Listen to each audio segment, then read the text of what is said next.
Graça e paz de Cristo Jesus. Amém. Louvado seja Deus, que nós estamos aqui e podemos celebrar ao nosso Deus e podemos nos render ao Senhor, como aqui cantamos. E esta entrega não é uma entrega que vai nos trazer um prejuízo, não é uma rendição que vai gerar a nossa destruição ou a anulação de quem nós somos. Ao contrário, quanto mais nos rendemos ao Senhor, mais nós adquirimos o nosso valor pessoal em Cristo Jesus. Mais nós somos restaurados por Deus, mais nós somos cuidados por Deus nas nossas necessidades, porquanto é promessa do Senhor, Ele mesmo que diz: buscai primeiro o reino de Deus e a sua justiça, e as demais coisas vos serão acrescentadas. Então nós estamos aqui debaixo da promessa do nosso Deus. Hoje é um dia especial, nós estamos não praticamente encerrando esta série. Aliás, eu queria exortar os irmãos e encorajá-los a continuarem vindo às quintas-feiras. Neste mês de julho, nas próximas quintas-feiras, nós estaremos aqui falando ainda de como podemos envolver as nossas famílias no grande desafio de disseminar o Evangelho integral. Trabalharemos isso no decorrer de todo o mês, e é fundamental que você esteja aqui, além de perseverar em oração por sua casa. Não desista de orar a Deus por sua família. Por mais que você tenha clamado e até agora você não tenha recebido a resposta, não cesse de clamar a Deus, não cesse de vir aqui, e como Jó, e nós estudamos isso no decorrer dessa série sobre família, não deixe de fazer como Jó, de vir aqui, interceder ao Senhor por sua família, representar a sua família na presença de Deus. Então, neste mês de julho, trabalharemos a perspectiva da missão da família, e a partir do mês de agosto, iniciaremos uma série aqui, que é uma exposição do livro de Tiago, falando sobre a ética cristã. No meio de uma sociedade que tem se descuidado muito do que é ética, nós vamos estar pensando na ética a partir da exposição que Tiago nos dá na sua carta, isso lá no mês de agosto. Hoje eu quero falar sobre a família e o princípio da autoridade espiritual. As nossas famílias, dentro do plano de Deus, e eu estou cada vez mais convicto disso, as nossas famílias precisam estar debaixo de um plano pré-determinado, ordenado, organizado por Deus para nós. Porquanto faz parte deste tratamento de Deus a ordem e a decência, a ordem e a disciplina. Deus não trabalha no meio do caos, Deus não trabalha no meio da anarquia. Deus não é Deus de confusão, diz a sua palavra. Você conhece esse texto? Vamos falar juntos? Deus não é Deus de confusão. O nosso Deus trabalha debaixo da ordem. A razão pela qual nós decidimos pregar durante este ano esta série de mensagens sobre as famílias foi o fato de perceber que muitos lares cristãos estão sendo tão influenciados pela sociedade, que estão vivendo exatamente o mesmo padrão de reflexão, de comportamento, de experiência, e estão sofrendo consecutivamente as mesmas consequências ou as mesmas pressões que os lares não cristãos enfrentam também. Então, diante de uma vida, às vezes vivida na perspectiva do fracasso, alguns casais têm buscado ajuda, têm buscado aconselhamento, tentam de todas as formas consertar o que está fora do lugar, e algumas vezes esses casais ou essas famílias acabam lançando mão dos recursos tão largamente oferecidos pela nossa sociedade, que são opostos a princípios e valores da verdade de Deus, e acabam sofrendo por causa disso. Há um livro chamado A Família Segundo o Propósito de Deus, escrito por Warren Hughes, e ele diz que as sedutoras influências têm corrompido os padrões de moralidade que dominam o mundo de hoje, e mais do que nunca, nós precisamos de uma orientação saudável, segundo os propósitos divinos para a família cristã. Ou seja, nós precisamos entender qual é esta ordem de Deus, qual é esta ideia pré-determinada, pré-organizada de Deus para a vida da família. Estava vendo esta semana alguns vídeos de uma deputada distrital de Brasília, chamada Érica Cocai. E aqui, por favor, eu não vou aqui entrar no mérito da questão, se você é de partido de direita ou de partido de esquerda. Mas nós, como cristãos, precisamos estar muito bem atentos ao que é disseminado largamente aí Brasil afora. A gente precisa estar muito bem ligado no que está acontecendo. Porque me parece que a partir desse discurso socialista, superficial, e eu digo isso, que é superficial, porque o discurso socialista apresentado na mídia hoje, ele propõe a ideia de que se nós chegamos no cal que chegamos na sociedade, isso se dá por causa daquilo que nós chamamos de família patriarcal, ou seja, a família fundamentalista. A razão pela qual existem grupos minoritários rejeitados é a família patriarcal. A família patriarcal é a base deste caos, dessa divisão, dessa segregação que existe no país e no mundo. Então a proposta tem sido abafar a família patriarcal e banir da sociedade toda sorte de fundamentalismo. Destruir o fundamentalismo, porque quando você destrói o fundamentalismo, você destrói a comunidade de base, que são as sociedades de classes. Promove-se o caos, promove-se a anarquia, e essa anarquia vai enfrentar a ordem, essa anarquia vai enfrentar os tabus, e enfrentando a ordem e os tabus, criará um ambiente propício à dialética, onde tudo vai ser muito bom para todos. Queridos, o grave problema da humanidade não é a sociedade de base, o grave problema da humanidade é o pecado. É o pecado que tem destruído, é o pecado que tem gerado segregação, separação, diminuição de classes, é o pecado. Então, se você banir classes, você não vai resolver o problema. Nós temos que identificar o que está acontecendo à luz da verdade, à luz da palavra de Deus.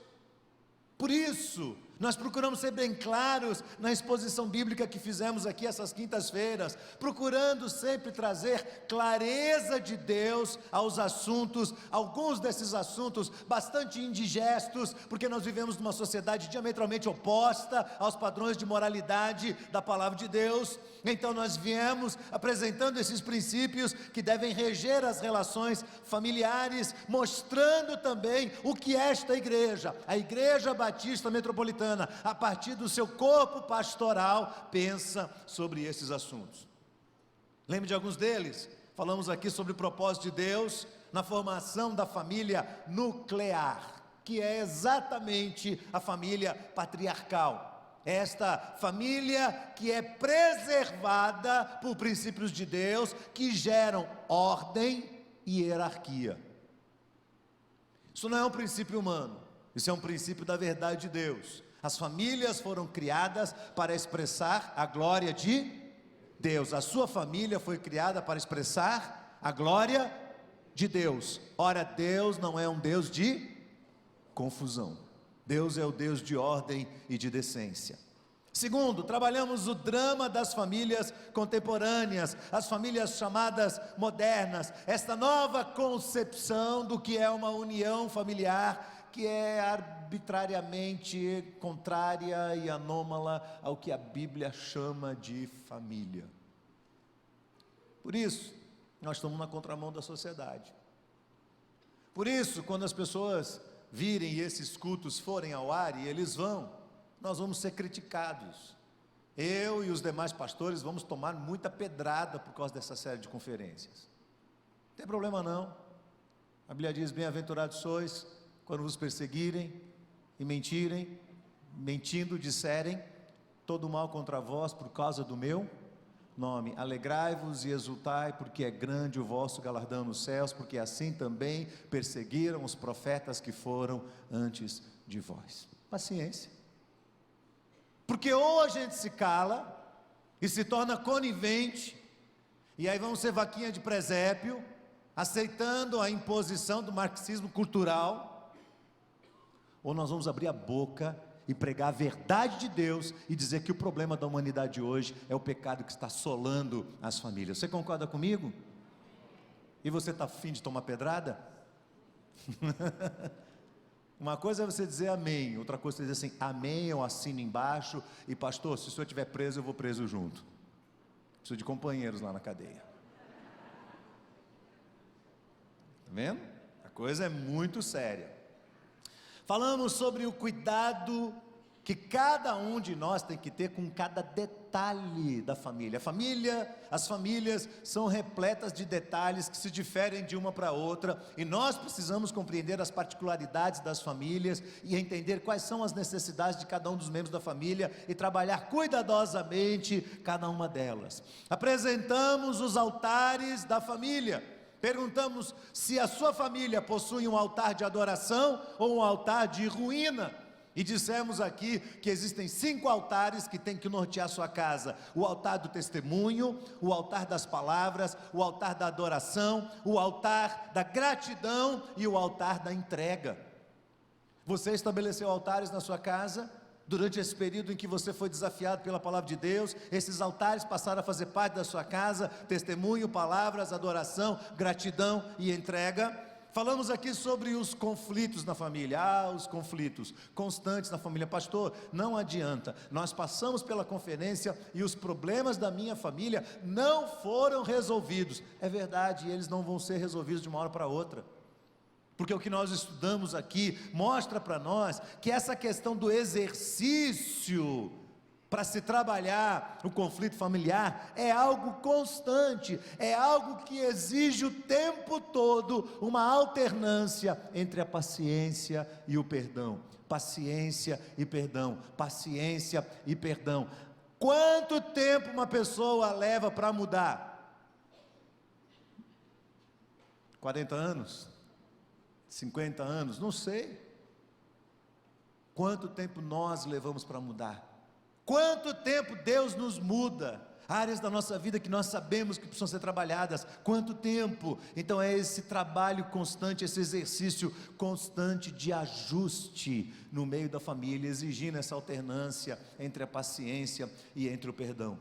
Falamos aqui um tema bastante indigesto: divórcio e novo casamento, à luz das Escrituras. Muita gente não gostou, muita gente ficou aborrecida. Paciência, não tem problema. Não tem problema, as pessoas ficam tristes, ficam chateadas, mas é a palavra de Deus, e o texto, a Bíblia é muito clara: passará céus e terra, mas a palavra de Deus não vai passar, e nós vamos dar conta dela. Eu não vou dar conta aqui de filosofia diante de Deus, eu não vou dar conta diante de Deus de questões sociológicas, eu não vou dar contas diante de Deus de psicologia, eu vou dar conta diante de Deus do quê? Da palavra. Da palavra pregada, da palavra ensinada. Então deixamos claro aqui a nossa posição em relação a essa questão do divórcio. Rejeitamos a ideia do divórcio tanto quanto Deus rejeita, e o admitimos apenas a partir de raríssimas exceções que têm que ser estudadas com muita cautela, com muito cuidado, à luz o tempo todo das Escrituras Sagradas. Falamos sobre os casamentos bem-sucedidos que começam no namoro. Então a juventude mais uma vez teve os seus olhos abertos para entender que quando um casal começa a namorar, ali começa a se constituir uma sociedade que pode ser muito bem sucedida por anos, ou que pode ser um grande fracasso. Ali é uma base, é um alicerce da estrutura do que vem depois. Por isso esse namoro tem que ser também fundamentado na palavra de Deus. Falamos sobre fidelidade conjugal. Fidelidade conjugal é uma realidade ou é uma utopia? Será que é possível um homem ser inteiramente fiel à sua esposa por 40, 50, 60 anos de casado, e essa esposa ser fiel a esse marido? Ou eles podem, vez por outra, dar uma escapadela? Ou eles podem trair um ao outro e sairão impunes disso? Deixamos muito claro, e a Bíblia mostra dezenas de exemplos, tanto de casais que foram fiéis e que obedeceram ao Senhor e foram bem-sucedidos, como casais cuja vida se tornou um verdadeiro inferno, uma tragédia, porque desafiaram a Deus e mantiveram seu coração dúbio na presença do Senhor com relação a essa questão da fidelidade conjugal. Falamos do equilíbrio na vida sexual, de quão importante é que haja saúde, haja vitalidade nesta área, que é uma área fundamental para os casais, que é uma área que traz unidade, que traz companheirismo, que traz proximidade entre marido e mulher. Falamos aqui sobre manter o coração puro, cheio do Espírito, como é importante que o coração esteja puro diante do Senhor, porque se você não tem uma relação de pureza, de temor, uma relação estreita com Deus, você não consegue expressar isso na sua relação familiar, na fidelidade com seu marido ou com sua esposa.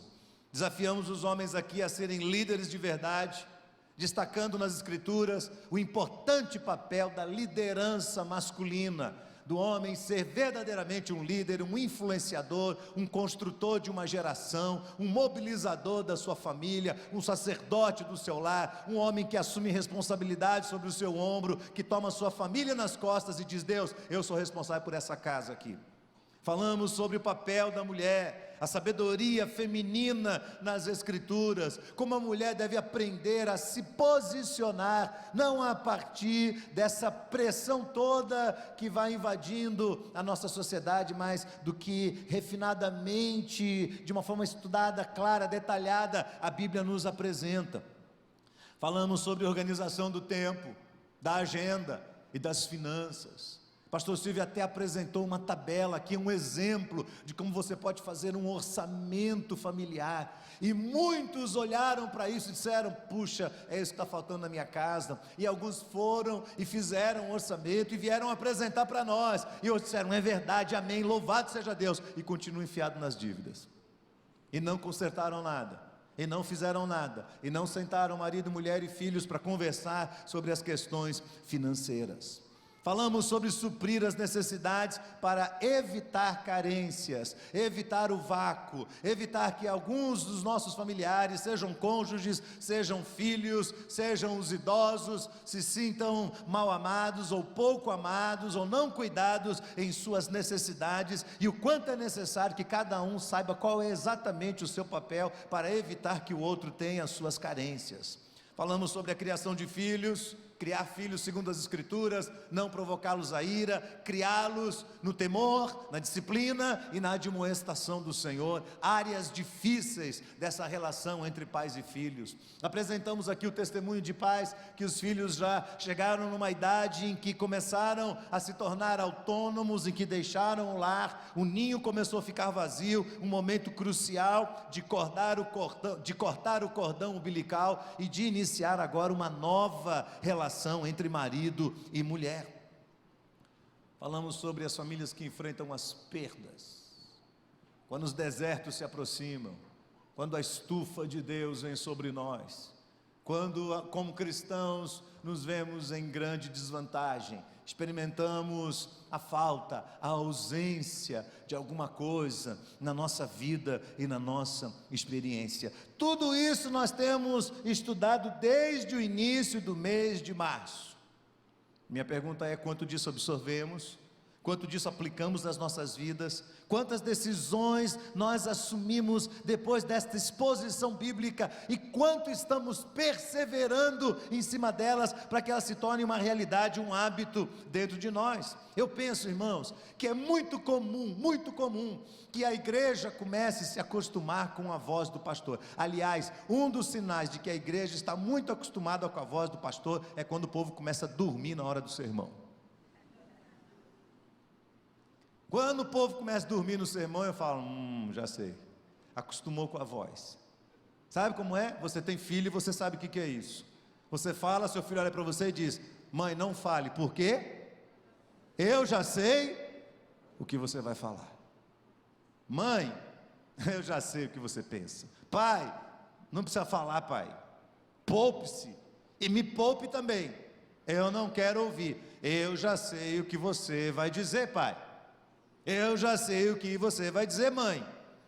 O mesmo acontece conosco, pastores. A nossa voz, vai se acostumando aos seus ouvidos, ou os seus ouvidos vão se acostumando com a nossa voz. Eu percebo muito isso quando eu vou pregar em outras igrejas.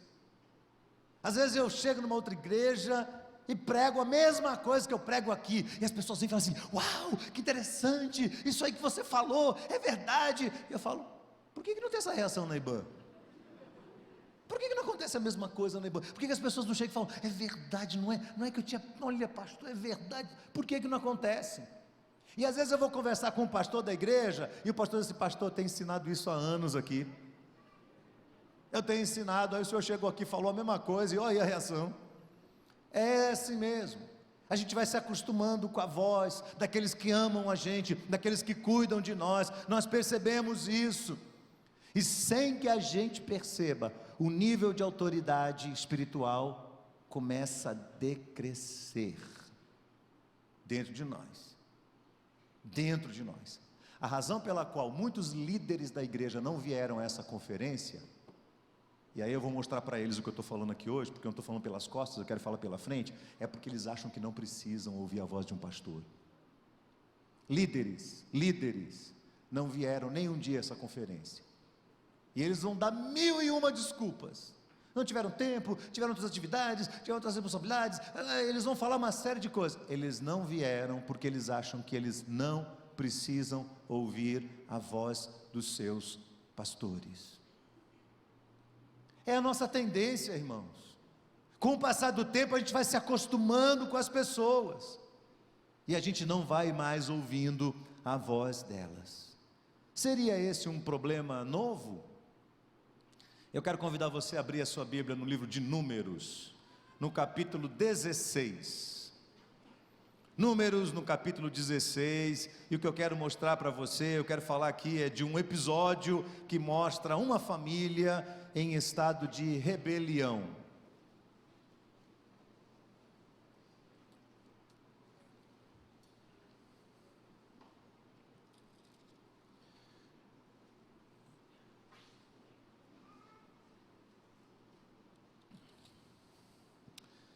O texto diz assim, Números capítulo 16: Coré, filho de Izar, filho de Coate, filho de Levi, tomou consigo a Datã e Abirão, filhos de Eliabe, Aon, filho de Pelete, filhos de Ruben, e levantaram-se perante Moisés, com mais 250 filhos de Israel, que eram, preste atenção, eram o quê?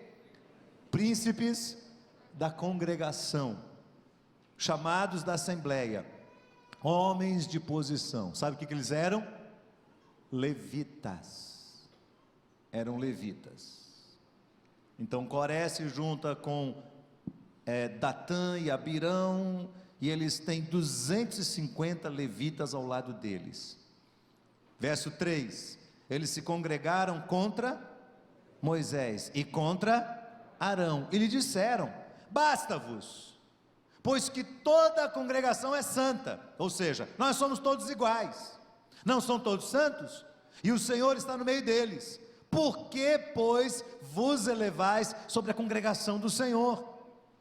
Quando Moisés ouviu isso, caiu sobre o seu rosto. Moisés nunca revidava, Moisés nunca brigava por posição. A tendência de Moisés, quando ele era confrontado, era fugir, era se esconder, e de certa forma isso o abençoava, porque evitava que ele tomasse decisões precipitadas. Então Moisés baixa a sua cabeça, começa a orar e vai falar com Deus. E Moisés então vai até Coré, verso 5, e toda a sua congregação, dizendo: amanhã pela manhã o Senhor fará saber quem é seu, e quem é o santo que ele fará chegar a si, e aquele a quem ele escolher fará chegar a si. Façam isso. Tomem vocês incensários, Coré e o seu grupo, coloquem fogo nos incensários amanhã, sobre eles deitem incenso perante o Senhor, e será que o homem a quem o Senhor escolher, esse será santo. Basta-vos, filhos de Levi. Disse mais Moisés a Coré: ouvi-me agora, filhos de Levi, porventura pouco para vós é que o Deus de Israel vos tenha separado da congregação de Israel, para vos fazer chegar a si e administrar o ministério do tabernáculo do Senhor, e estar perante a congregação para ministrar-lhe, e te fez chegar todos os seus irmãos, os filhos de Levi contigo, ainda também procurais o sacerdócio. Percebeu o que aconteceu? Moisés falou assim: não basta para vocês serem levitas, não basta para vocês o ministério que vocês receberam da parte de Deus, isso não é suficiente, vocês querem tomar um sacerdócio também? Assim tu e todo o teu grupo estáis contra o Senhor, e Arão, quem é ele? Para que murmureis contra ele. E Moisés mandou chamar a Datã e Abirão, os filhos de Eliab, mandou chamar os outros dois, porém eles disseram: não, vamos falar contigo não. Moisés chamou no gabinete pastoral, ninguém quis ir. Não, a gente não vai não. E aí olha a resposta deles: porventura é pouco que nos fizeste subir de uma terra que mana leite e mel, para nos matares no deserto? Senão também queres fazer-te príncipe sobre nós? Nem tampouco nos trouxeste uma terra que mana leite e mel, nem nos deste campo, nem vinhas em herança. Porventura arrancarás os olhos destes homens? Nós não iremos, nós não queremos conversar com você, Moisés, não queremos. Então Moisés se irou muito e disse ao Senhor, ao Senhor: não atentes para a sua oferta, nem um só jumento tomei deles, a nenhum deles fiz mal. Dize mais Moisés a Coré: tu e todo o teu grupo colocai-vos diante do Senhor, tu e eles e Arão, amanhã, tome cada um o seu incensário, e neles coloquem incenso, e tragam cada um o seu incensário diante do Senhor, a sua oferta diante do Senhor, 250 incensários, também tu e Arão, cada um trará a sua oferta. Tomaram pois cada um o seu incensário, neles puseram fogo, e neles deitaram incenso, e se puseram perante a porta da congregação, com Moisés e Arão. E Coré fez juntar contra eles todo o povo à porta da tenda da congregação. Então a glória do Senhor apareceu a toda a congregação, e falou o Senhor a Moisés e a Arão, dizendo: saiam do meio dessa congregação, e eu os consumirei no momento. Mas eles se prostraram sobre os seus rostos e disseram: ó Deus, Moisés e Arão, Deus dos espíritos, de toda a carne, pecará um homem, indignar-te-á tu contra toda essa congregação? Porque eles sabiam que começou com um só, eles sabiam que a culpa era de um só. Então o Senhor falou a Moisés dizendo: fala a toda essa congregação, dizendo: subi do derredor da habitação de Coré, Datã e Abirão. Então Moisés levantou-se, foi a Datã e a Abirão, e após eles seguiram os anciãos de Israel, e falou à congregação dizendo: desviai-vos, peço-vos, das tendas destes homens ímpios, não toqueis nada do que é seu, para que porventura não pereçais em todos os seus pecados. Subiram pois do derredor da habitação de Coré, Datã e Abirão saíram, se puseram à porta das suas tendas, e juntamente com eles estavam quem? As suas mulheres, os filhos e os bebês, as crianças de colo. Então disse Moisés: nisso conheceis que o Senhor me enviou a fazer todos esses feitos, que de meu coração não procedem. Se estes morrerem como morrem todos os homens, se forem visitados como são visitados todos os homens, então o Senhor não me enviou. Mas se o Senhor criar alguma coisa nova, a terra abrir a sua boca e os tragar com tudo que é seu, e vivos descerem ao abismo, então conhecereis que estes homens irritaram ao Senhor. Aconteceu que, acabando ele de falar todas essas palavras, a terra que estava debaixo deles se fendeu, e a terra abriu a sua boca e os tragou com suas casas, como também a todos os homens que pertenciam a Coré, e a todos os seus bens. Eles e tudo o que era seu desceram vivos ao Sheol, ao abismo. A terra os cobriu e pereceram no meio da congregação. E todo Israel que estava ao redor deles fugiu ao clamor deles, porque diziam: para que não nos trague também a terra, também a nós. Então saiu fogo do Senhor e consumiu os 250 homens que ofereciam incenso. Que história dramática, irmãos. Fique com sua Bíblia aberta aí, porque eu vou voltar a ela. Que história dramática. Porque de tudo o que aconteceu aqui dependiam famílias inteiras, maridos, esposas, pais, filhos, adolescentes, jovens, crianças, bebês de colo.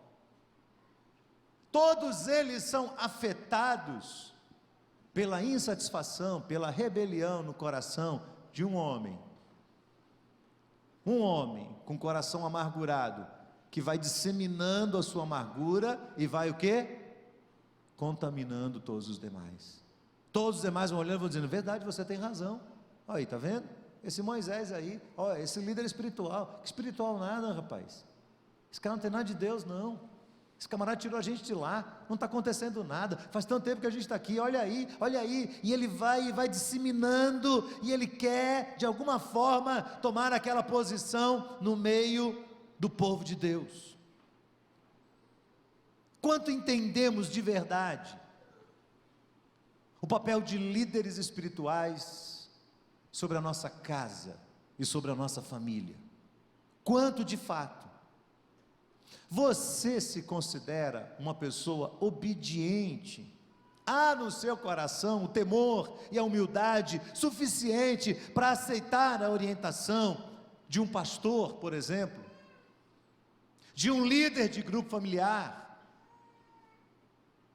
de um líder de ministério, sem que você fique questionando, sem que você fique murmurando o tempo todo contra essas lideranças? Este texto nos mostra um grupo em franca oposição e rebelião contra a liderança espiritual de Moisés. Moisés é um homem de carne e osso, irmãos. Moisés não é um super-homem espiritual. Moisés tem suas fraquezas, e ele recebe de Deus a dura e dificultosa incumbência de liderar esse povo, que é um bando de escravos desorganizados, uma nação difícil, uma nação obstinada, uma nação rebelde, e Moisés, com muita paciência, vem tentando conduzir a vida espiritual desse povo, vem tentando dirigir esse povo, vem tentando orientar esse povo, vem tentando ensinar a verdade de Deus, e ele vem trazendo, e vem trazendo, e vem trazendo. Esta não é a primeira vez, mas é mais uma das vezes em que aparece um subversivo, um anarquista, um homem descontente, um homem invejoso, alguém que acha que se estiver no comando, fará melhor. E esse é Coré. Coré tem seus dois aliados, Dotã, Abirão, tem seus admiradores, 250 levitas, e eles vão se esparramando, eles vão crescendo cada vez mais, e as pessoas começam a se unir a eles, e as suas famílias estão montando ali um clã especial. Eu posso imaginar, irmãos, Moisés passando na rua, e os filhos pequenos desses caras, olhando para Moisés e assim, sabe como é? Porque a criança absorve isso, a criança sabe quando os pais não gostam da liderança espiritual, quando os pais saem de um grupo pequeno, porque não querem se sujeitar a um líder, a criança percebe isso, a criança sabe. Diz que um pastor um dia bateu na casa de um casal da igreja deles, tocou a campainha, e um menininho de 6 anos foi abrir a porta, olhou e falou: pai, aquele homem da igreja que o senhor não gosta está aqui.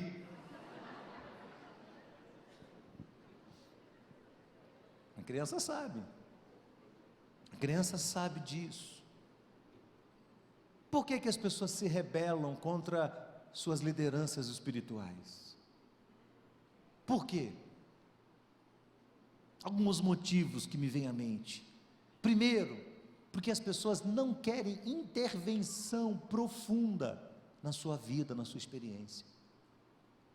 A razão pela qual muitos membros desta igreja não estão em grupos pequenos, é porque eles acham que não precisam, e eles não querem intervenção sobre as suas vidas. Eles dizem assim: da minha vida cuido eu, da minha vida cuido eu. Alguns deles se sentem diminuídos, inferiores, rejeitados, e aí a anarquia e a rebelião se tornam uma forma de tentar superar esse sentimento de vazio interior e de prevalecer sobre as castas. Já ouviu isso? Segundo, por orgulho e pretensão. Orgulho mesmo, porque a gente não quer ser corrigido, porque a gente quer estar no papel do outro. A gente sempre acha, se eu estiver lá eu vou fazer melhor, se eu estiver lá eu vou fazer melhor, se eu estiver na liderança desse ministério, vocês vão ver, aí a coisa vai dar certo, e eu não quero saber o que o líder anterior fez, eu vou mudar tudo, porque do meu jeito é melhor, se eu estiver lá vai ser melhor. Terceiro, por insatisfações da alma humana que azedam as pessoas em qualquer área das suas vidas, e isso serve para todos os segmentos da vida. Insatisfação humana que azeda o coração, que faz com que você enjoe das pessoas, que faz com que você brigue com elas, que faz com que você não queira nenhum tipo de relação mais estreita, mais profunda, e não admita intervenção. Quarto, por ação e influência de outros subversivos. É o processo de contaminação, de disseminação do mal. E sem perceber, você começa a ouvir coisas sobre alguém, sobre esse líder, sobre aquele líder, sobre essa pessoa, sobre aquela pessoa, sobre esse pastor, aquele pastor, e você começa a ouvir essas coisas, e aquilo vai crescendo dentro de você, você nem sabe se é verdade, mas você começa a concordar com quem te falou. Hoje, o grande fenômeno que tem assustado a sociedade são as chamadas fake news, as notícias de WhatsApp, as notícias de rede social, que se apresentam como verdades, e tem gerado uma série de problemas. Quinto, por ação e influência de Satanás, sem dúvida alguma. Eu conheço vários casos de famílias que estão hoje completamente distantes do Evangelho, se desviaram do Evangelho, e não querem mais chegar perto de igrejas, não querem. O Brasil já é um país evangelizado, irmãos, quase todas as pessoas aí fora já estiveram um dia dentro de uma igreja evangélica. Por que é que muitas delas não ficaram lá? Por que elas estão distantes da igreja do Senhor? Muitas tiveram familiares, especialmente seus genitores, seus pais, e esses pais tiveram problemas, tiveram divergências, tiveram amarguras contra as igrejas, contra lideranças espirituais, contra líderes, e esses pais alimentaram a amargura no coração dos seus filhos. As crianças pequenas estavam com eles às portas das tendas. Não é interessante isso? Que quando Coré junta as famílias, os bebês de colo estão com eles, as crianças de 5, 6 anos estão do lado deles, todas elas estão ali. No geral, os membros das famílias se protegem, formam um clã, formam uma trincheira, mesmo que estejam errados. Basta a gente querer disciplinar uma pessoa dentro da igreja, a família se revolta. Se é um jovem, os pais ficam revoltados. Às vezes a gente vai disciplinar um marido, a esposa põe as garras de fora. O que é que está acontecendo? O que é que está acontecendo? Eles estão contaminados, eles não aceitam que um deles seja disciplinado, eles assumem uma parte dessa revolta. De que lado você está? De que lado você está? O resultado da história é claro no texto. Deus vem e consome aqueles homens. Não se brinca com a soberania de Deus, não se brinca com a verdade de Deus, não se brinca com a palavra de Deus, não blefe diante de Deus, não queira colocar Deus à prova, tentar o Senhor, porque a Bíblia diz: não tente a Deus, não ache que a coisa não vai acontecer. É claro que isso não pôs fim à rebelião. Você vai ver lá no verso 41, olha o que acontece. No dia seguinte, toda a congregação dos filhos de Israel fez o quê? Murmurou. Quem murmurou? Toda a congregação. O povo todo estava contaminado, e murmurou contra Moisés e contra Arão, dizendo o quê? Vocês mataram o povo de Deus. de que lado você está. Presta atenção no que eu estou falando para você. De que lado você está. Quando há uma ordem, quando há uma orientação, quando há um princípio de Deus violado e agora precisa ter um tratamento, uma disciplina, do lado de quem você fica? Você está do lado de quem está tratando e tentando recuperar e tentando disciplinar, que é um ato de amor, para corrigir? Ou você toma defesa do outro lado, porque é parente seu, é sangue seu, e se rebela contra a autoridade de Deus estabelecida espiritualmente sobre a sua vida, para alinhar a sua trajetória? Parece que as marcas da rebelião estendem-se por anos, e por anos elas vão gerando aí um ciclo de castigo, de tragédia e de morte sobre famílias. Eu já compartilhei aqui com a igreja, que quando eu era bem novinho, meu pai e minha mãe se separaram durante um período. E completamente distante de Deus, o meu pai foi morar com uma outra mulher. E meu pai pegou essa menina, era uma menina bem novinha, e foi visitar minha avó, a mãe dele. E minha avó morava numa casa que tinha um corredor comprido, e a casa era lá no fundo, tinha uma casa na frente, ela morava naquela casa no fundo. E meu pai apareceu lá com essa menina, chegou na porta da casa dela, disse: mãe, essa é fulana. E a minha avó olhou e disse: quem é ela? E meu pai disse: é minha mulher. A minha avó passou a mão numa vassoura e saiu dando nos dois. Ela foi batendo, e eles foram saindo, e ela foi batendo, batendo, batendo, até o portão, ela bateu nos dois. E meu pai foi embora com a mulher, e ela voltou para dentro de casa. Você está entendendo o que eu estou falando para você? Não houve conivência com o pecado. Havia um erro grave acontecendo ali. E ele podia dizer: minha mãe não me ama. Mas aquelas vassouradas que ele levou, provavelmente vieram à cabeça dele quando ele começou a reconsiderar o seu caminho errado e decidiu aceitar o tratamento de Deus. Fez parte desse tratamento de Deus, fez parte da disciplina de Deus.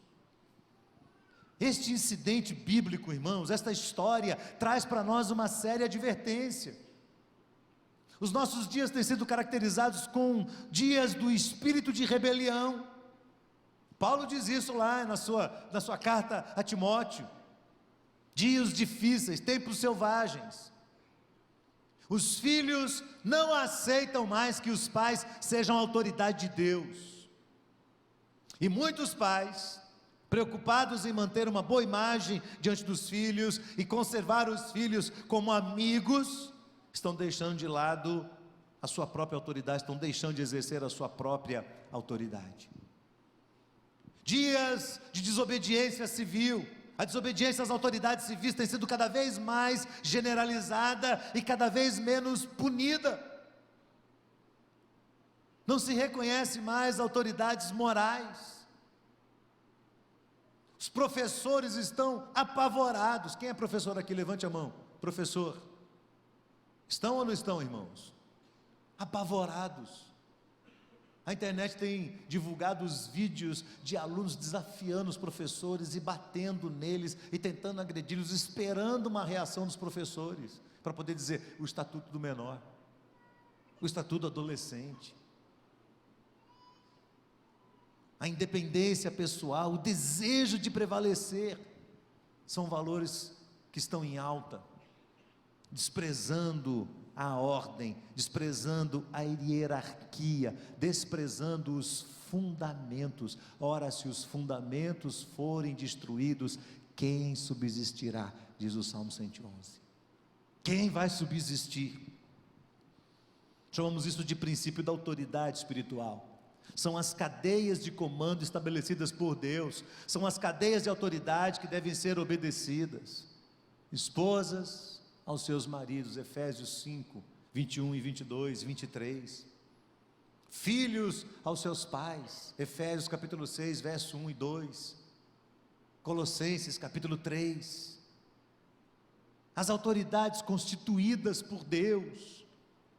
Paulo escreve de maneira tão clara sobre isso, tão lógica sobre isso. Toda alma esteja sujeita às autoridades superiores, porque não há autoridade que não venha de Deus, e as autoridades foram ordenadas por Deus, estas são as que estão aí. Por isso, quem resiste à autoridade, resiste à ordenação de Deus, e os que resistem trarão para si mesmos condenação, porque os magistrados não são para terror, mas para as boas obras. Porque os magistrados não são terror para as boas obras, mas para as más. Queres tu, pois, não temer a autoridade, faça o bem, terás o louvor dela, porque ela é ministro de Deus para o teu bem. Mas se fizeres o mal, teme, pois ela não traz de balde consigo a espada, porque é ministro de Deus, vingador, para castigar aquele que faz o mal. Portanto, é necessário que lhe estejais sujeitos, não somente pelo castigo, por medo do castigo, mas também pela consciência, por dever de consciência. Por esta razão também nós pagamos tributos, impostos, porque são ministros de Deus, atendendo sempre a isso mesmo. Portanto, dai a cada um o que deveis: a quem tributo, tributo; a quem imposto, imposto; a quem temor, temor; e a quem honra, honra. Romanos capítulo 13, versos de 1 a 7. O autor de Hebreus capítulo 13, verso 17 vai dizer: obedecei vossos pastores. E pastor, talvez você diga assim: pastor Abraão está defendendo lá a posição dele. Pastor, naquela época não era essa posição que nós temos hoje. Eram os líderes espirituais, esses irmãos que se dedicam a cuidar de pessoas dentro da igreja, por mais simplesinhos que sejam, eles estão revestidos de uma autoridade especial de Deus sobre eles. Há neles um toque genial do Espírito Santo de Deus. Por isso, irmãos, eu termino a minha palavra deixando alguns desafios aqui para a igreja, para nós, para as famílias. Quantos chefes de família estão aqui? Levante a mão. Preste atenção, vocês chefes de família, preste atenção. Primeiro, tome cuidado, para que você nunca seja cúmplice do pecado de outros. Tome muito cuidado. Se um dia alguém de sua família precisar ser disciplinado, não se volte contra a igreja, não se volte contra a liderança, não se volte contra o líder de grupo que chamar a atenção de alguém da sua casa.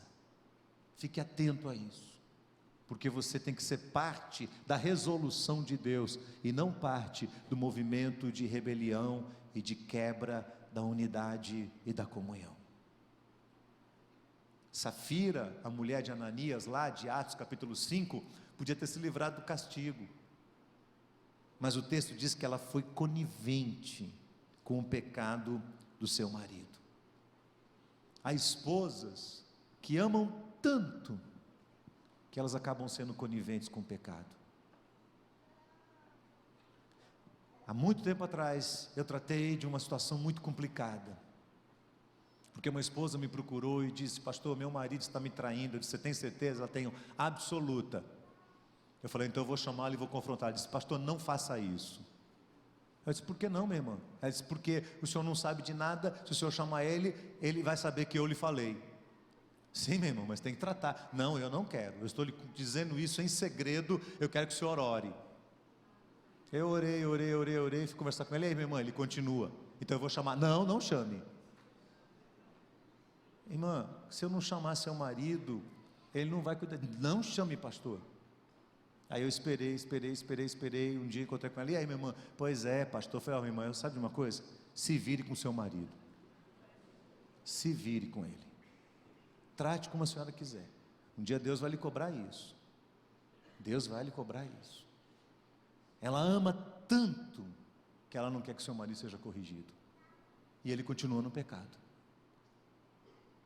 Ele vai escapar de uma disciplina pastoral, mas ele não vai escapar da mão do Deus Todo-Poderoso. Eu temo isso. Eu temo isso.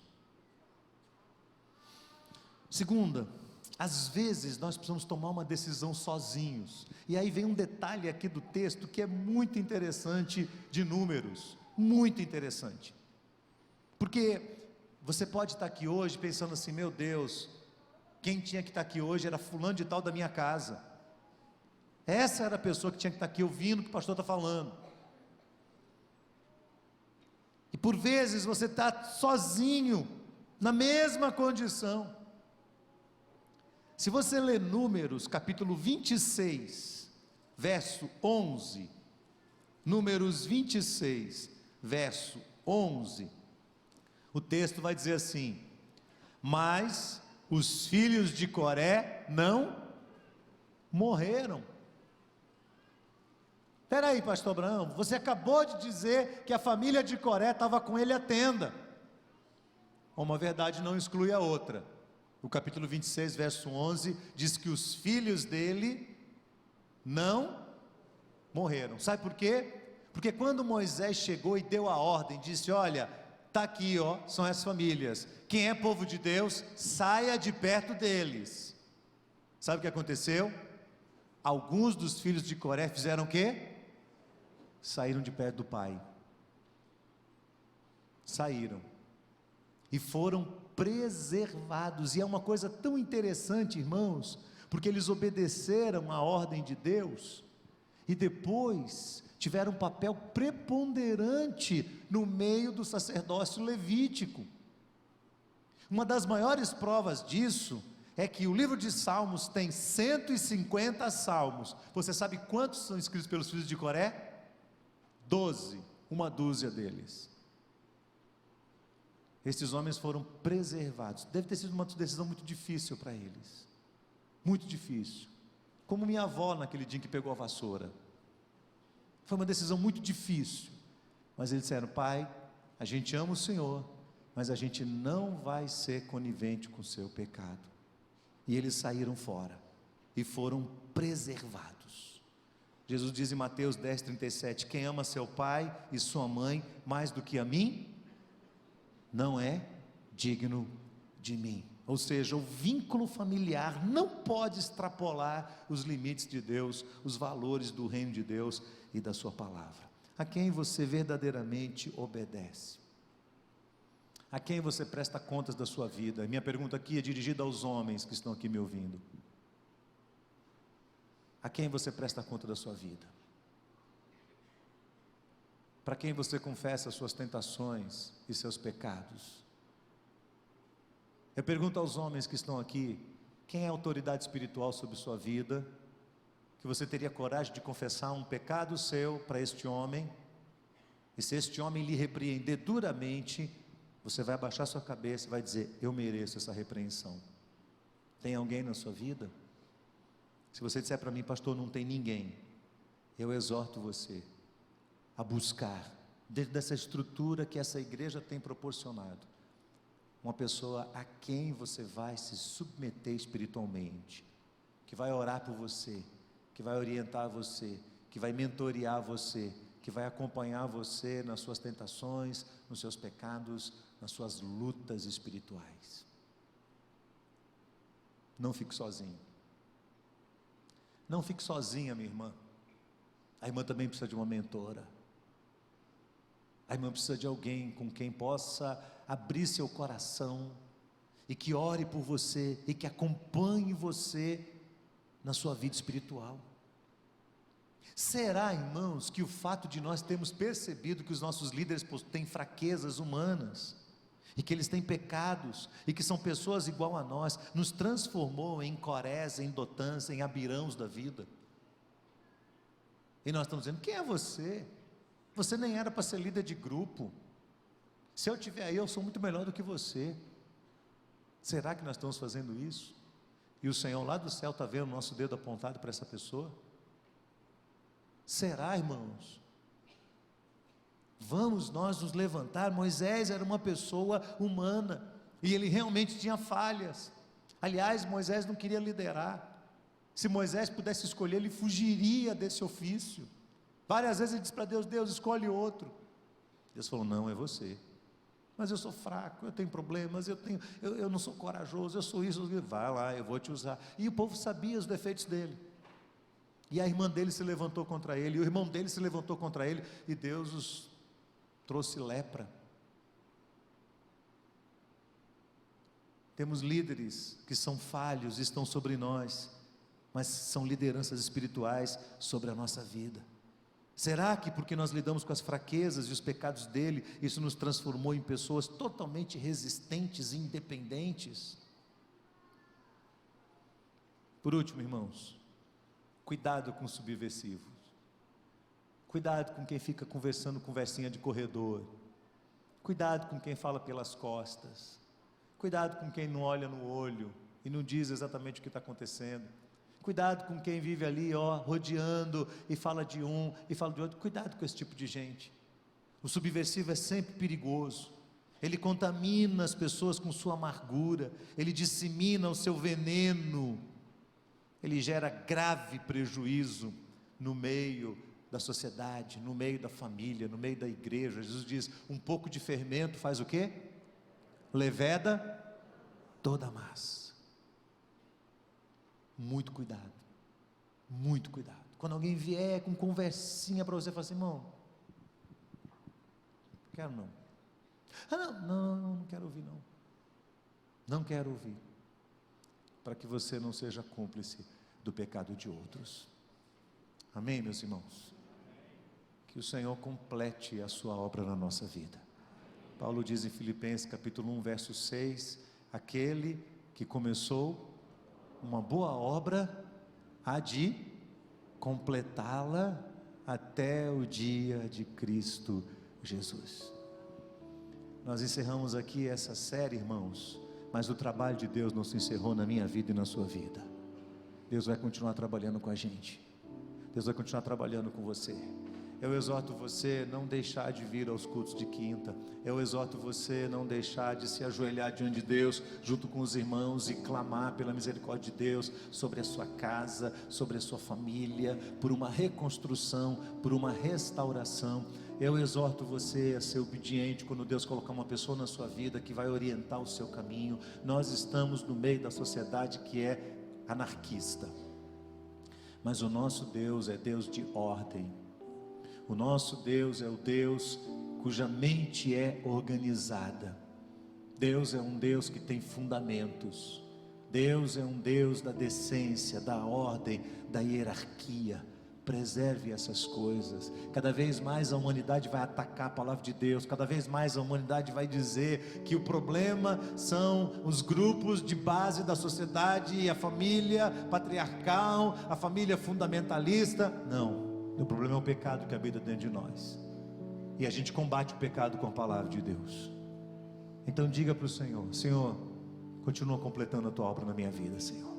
Ainda tem muita coisa para Deus fazer, na sua casa, na sua família, dentro de mim, dentro de você. Há um trabalho extenso do Espírito Santo de Deus que tem que acontecer dentro de nós, e nós não podemos parar pelo meio do caminho. Não podemos. Aparecerão infinitas oportunidades da gente desistir.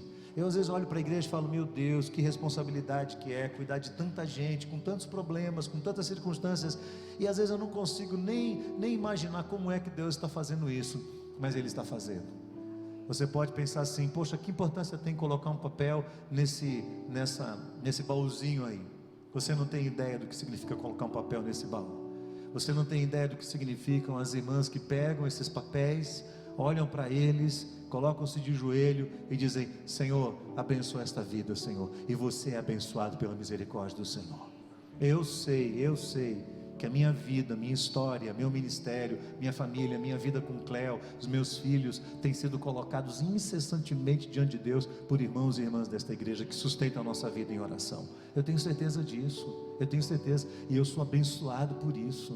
Eu não posso olhar para a igreja apenas como um objeto das minhas necessidades, como um mecanismo de suprimento daquilo que me falta. Não, eu preciso olhar para a igreja do Senhor como família de Deus. Eu preciso olhar para a igreja como um lugar de adoração. Eu preciso olhar para a igreja como um lugar onde o Espírito está agindo, transformando, curando, restaurando. Esse tempo todo nós estivemos pregando aqui, eu posso dizer para você, não foi em vão. A palavra de Deus está plantada no seu coração, e ela tem gerado frutos, e casais estão revendo sua postura, e pais e mães e filhos filhos estão revendo o seu coração, estão assumindo novos compromissos diante do Senhor. Eu quero mais uma vez dizer para você: o Deus que começou uma boa obra em sua vida, salvando você, retirando você dos seus pecados, Ele vai continuar aperfeiçoando sua vida e sua carreira.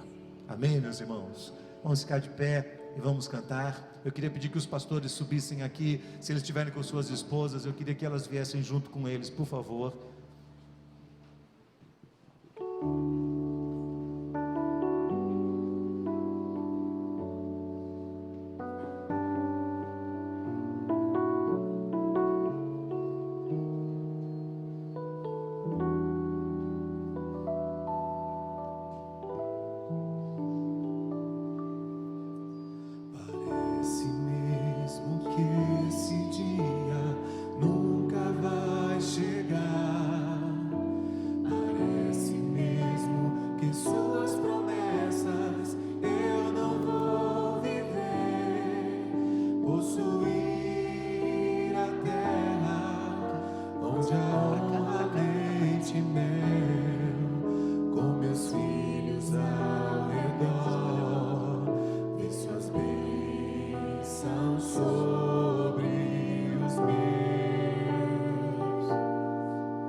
Que viesse aqui à frente, por favor, que eles ficassem aqui embaixo. Quem é líder de pequeno grupo aqui, de grupo de discipulado, de IGF, de GA, de rede, de grupos de oração, eu queria que vocês como líderes viessem aqui à frente, por favor, por favor.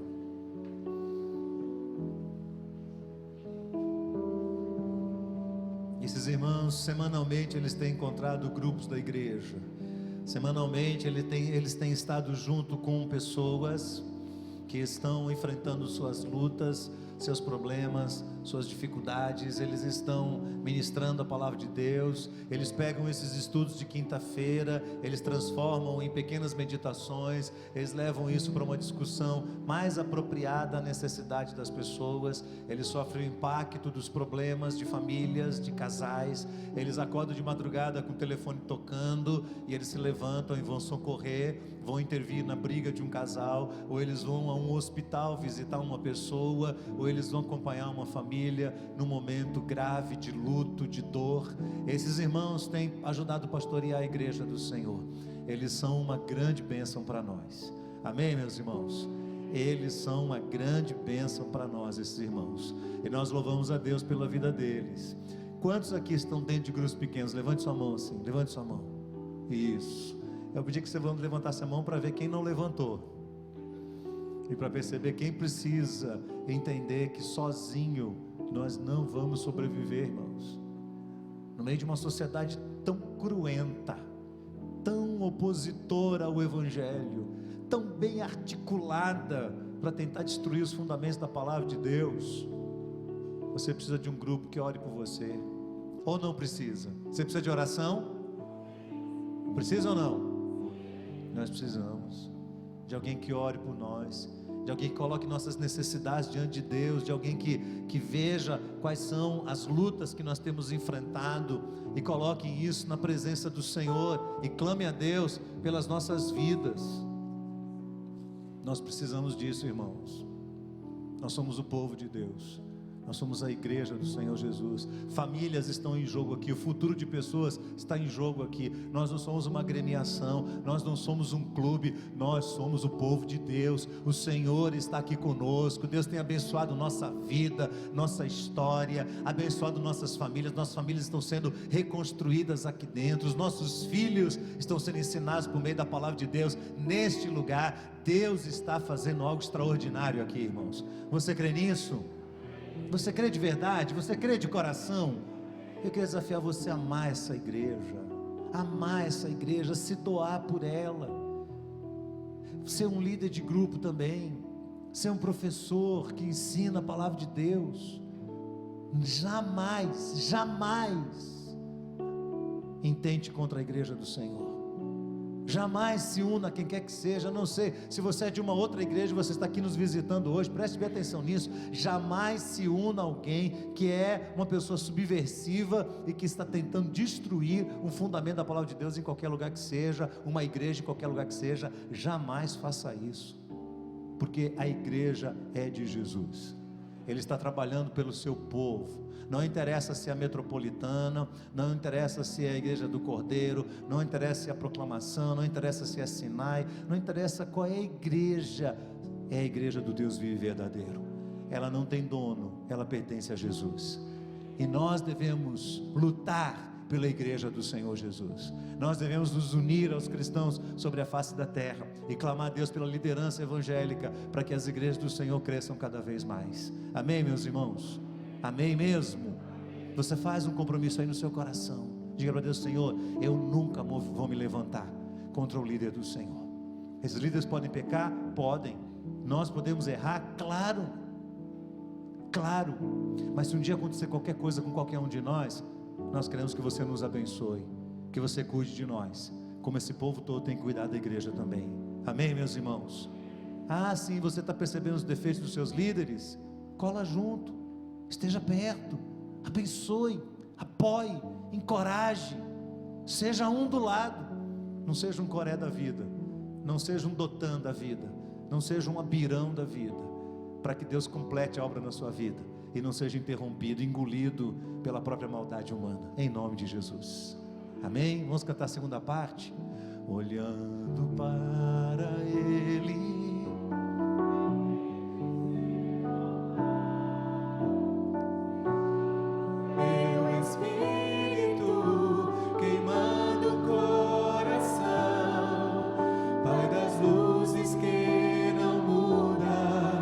continua a me dizer que essa terra é minha e que nela eu vou viver.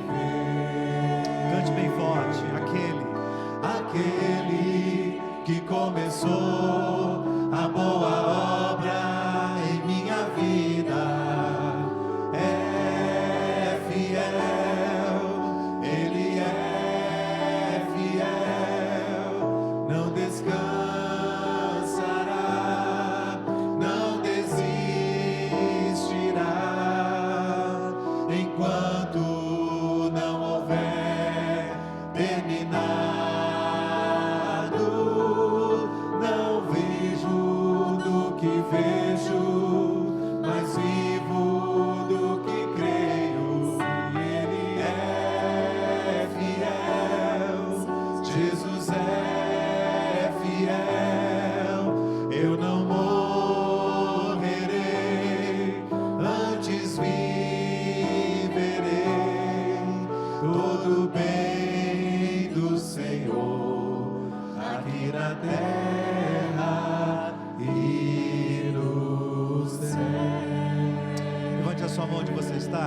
direção desses líderes todos aqui à frente. Ore ao Senhor por eles agora.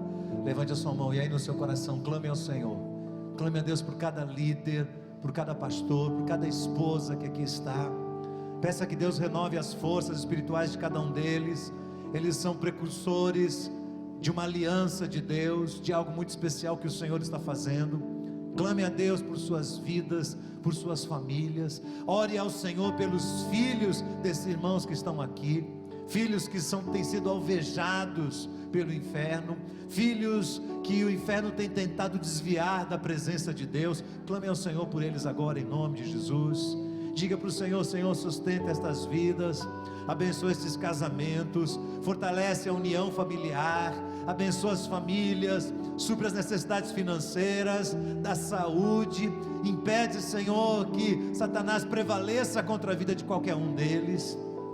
Que eles sejam fortalecidos hoje para a glória do Senhor. Clame ao Senhor pela igreja do Senhor. E nós vamos orar nesse instante, abençoando também toda a igreja. Por isso eu peço que os pastores e que todos os líderes levantem a sua mão também na direção da igreja. E vamos orar agora. Louvado e exaltado seja o nome do Senhor Jesus. Senhor, nós te bendizemos, Pai. Nosso coração te exalta. Nós bendizemos o teu santo nome pela tua graça derramada sobre nós. Senhor, nós temos uma visão clara do Evangelho, e o Evangelho é capaz de desatar qualquer nó da nossa vida. O Senhor nos deu clareza espiritual. Nós fomos retirados do inferno, das trevas, e fomos transportados para o reino do Filho do seu amor, onde nós encontramos redenção. Aleluia, louvado seja o teu nome, Senhor. E nós queremos não só que nós sejamos salvos, nós queremos que a nossa casa também seja salva, Senhor. Nós queremos dizer com todos os pulmões: eu e a minha casa serviremos ao Senhor. Nós queremos crer no Senhor, cada um de nós, juntamente com os nossos familiares, para que eles também sejam salvos, para que eles também sejam transformados, para que eles também sejam consagrados ao Senhor, para que a vida deles seja construída segundo os preceitos do Senhor e não segundo a humanidade caída pelo pecado. Nós queremos, Senhor, que os nossos filhos sejam consagrados ao Senhor. E nós colocamos nossas vidas diante do Senhor, a tua igreja, o teu povo, esses líderes, os pastores. Nós nos submetemos ao Senhor. Senhor, nós não somos melhores do que ninguém, nenhum de nós aqui é melhor do que o outro. Todavia, o Senhor constituiu essa cadeia de liderança espiritual, e nós queremos com profundo temor diante do Senhor, obedecer os líderes que o Senhor colocou sobre a nossa vida, Senhor.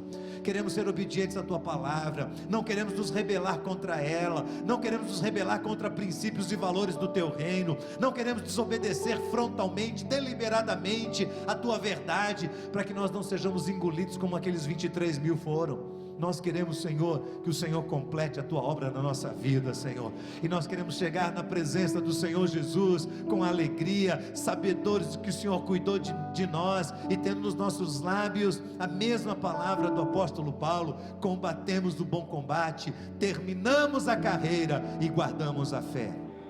Senhor, que o Senhor abençoe toda a tua igreja, que o Senhor continue abençoando nossas famílias, que o Senhor continue protegendo as nossas mentes de toda esta inferência maligna, de toda esta intervenção do mal sobre as nossas casas, sobre os nossos lares, sobre a igreja do Senhor. Que a tua igreja prevaleça em nome de Jesus, contra qualquer sorte de teologia, contra qualquer tipo de manifestação humana. Que a igreja seja poderosa, porque ela está revestida do poder e da autoridade do nome de Jesus. Abençoa todo o teu povo nesta noite, Senhor. Leva-nos para os nossos lares, abençoa cada um que aqui está, abençoa os nossos familiares onde eles estiverem, Senhor. E ainda hoje dobraremos o nosso joelho e glorificaremos o teu nome, porque a tua palavra é a verdade e as tuas promessas se cumprem sobre nós. Bendito seja o teu nome. Nós oramos em nome de Jesus. Amém, amém, amém e amém. Deus abençoe você, Deus abençoe toda a sua casa, em nome de Jesus.